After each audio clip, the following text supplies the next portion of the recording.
Good morning, students.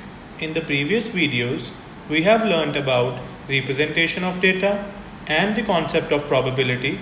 And in our today's video, we will do value-based question and brain teasers of this chapter. Dear students, the learning outcomes of our today's class, that is, at the end of this video, you will be able to represent and interpret data using histogram, and you will also be able to find the probability for a given event. तो चलिए बेटा start करते हैं. Now student, let us see value based question. Question क्या है value based मेरे पास यहाँ पे.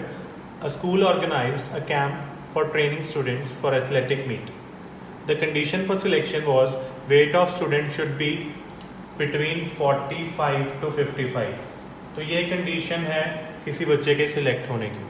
For this purpose, the weight of how many बेटा 30 students of class 8 were taken and recorded. तो ये आपके पास 30 स्टूडेंट्स के वेट की इंफॉर्मेशन गिवन है.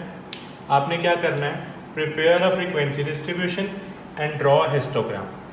तो सबसे पहले मुझे फ्रीक्वेंसी डिस्ट्रीब्यूशन टेबल बनाना है. तो आप देख सकते हो जैसे मैंने यहाँ पे बनाया हुआ है, हमने प्रीवियस वीडियो में सीखा है कैसे बनाते हैं. एक तरफ आप वेट्स ले लोगे, मिनिमम वैल्यू 35 टू 45 रेंज हो जाएगी और मैक्सिमम आप देख सकते हो टेबल से जो वो वैल्यू लाई करेगी 65 टू 75 में. नाउ इनके कॉरस्पॉन्डिंग जब आप ड्रॉ करोगे तो आपके पास कुछ ऐसा टेबल बन जाएगा.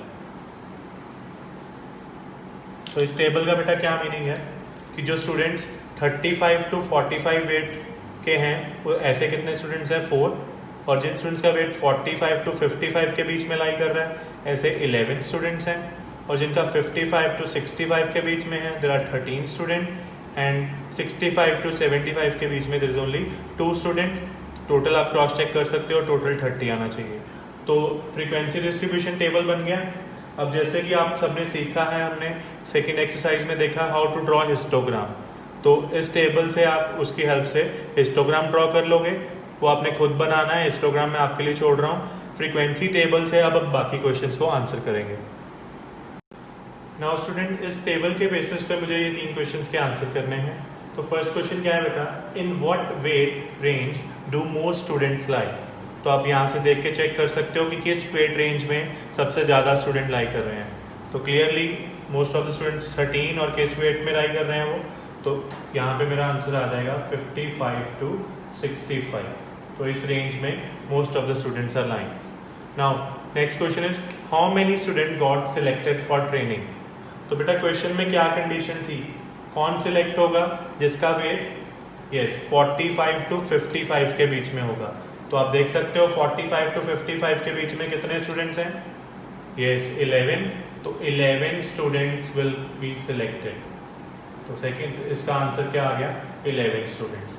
Now next part is what percentage of student way more than 55 kg. 55 kg से ज़्यादा कितने परसेंटेज स्टूडेंट का वेट है. यहाँ पे देखो बेटा क्वेश्चन नंबर नहीं पूछा, परसेंटेज पूछा है. तो परसेंटेज कैसे निकलेगा, सबसे पहले काउंट करो कितने स्टूडेंट्स का वेट 55 से ज़्यादा है. तो उसके लिए टेबल से देखोगे आप 55 टू 65 वाले 13, फिर 65 टू 75 दैट इज 2. तो इन दोनों को मिला के कितने स्टूडेंट्स बन रहे हैं 15.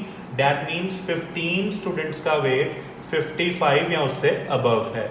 अब उसका परसेंटेज कैसे निकलता है, तो परसेंटेज के लिए फॉर्मूला याद रखो बेटा, given value over total value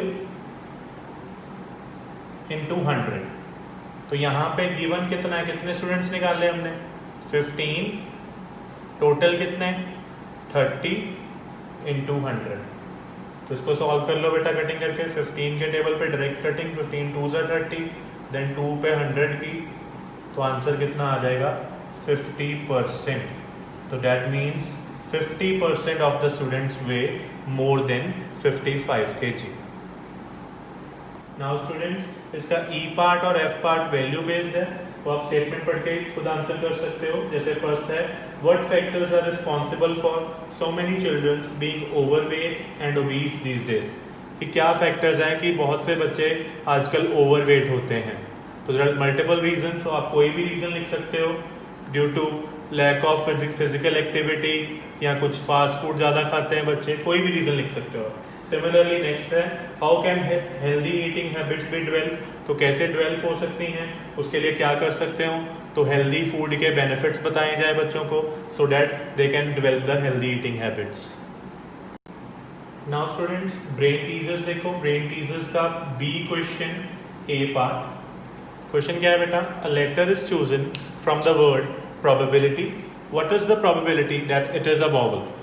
तो प्रोबेबिलिटी वर्ड के पहले आपने लेटर्स काउंट करने हैं कि कितने लेटर्स हैं इस वर्ड में। तो I am writing the letters of the word P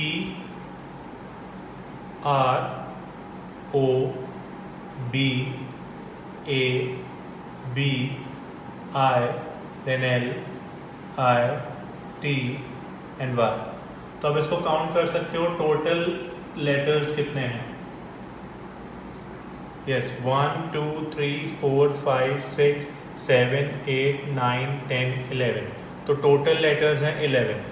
अब प्रोबेबिलिटी किस चीज़ की निकालनी है, वर्ड वॉवल की। तो टोटल वॉवल्स कितने होते हैं बेटा मेरे पास, total vowels A E I O U, तो ये कितने हैं टोटल 5।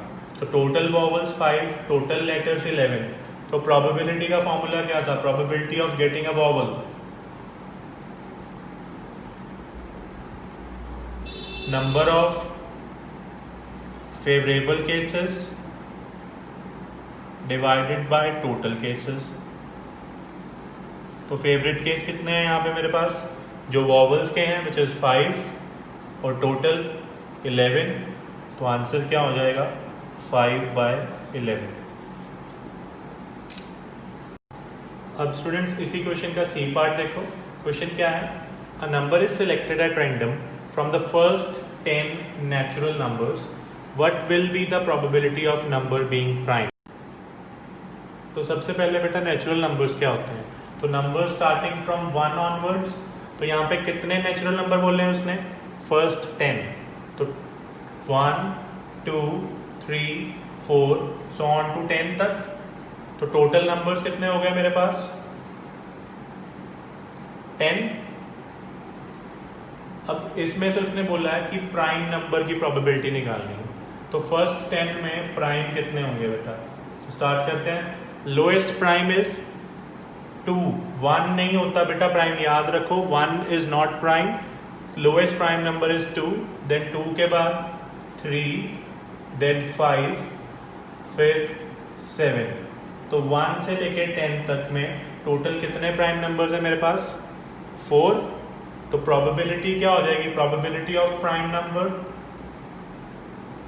इसको मैं ऐसे लिख रहा हूँ P ऑफ प्राइम, मतलब probability of prime number, it will be, favourite case कितने हैं 1 2 3 4 और टोटल कितने हैं 10, तो 4/10 विच इज 2/5। तो probability of getting a prime number when selected from first 10 natural numbers is 2/5।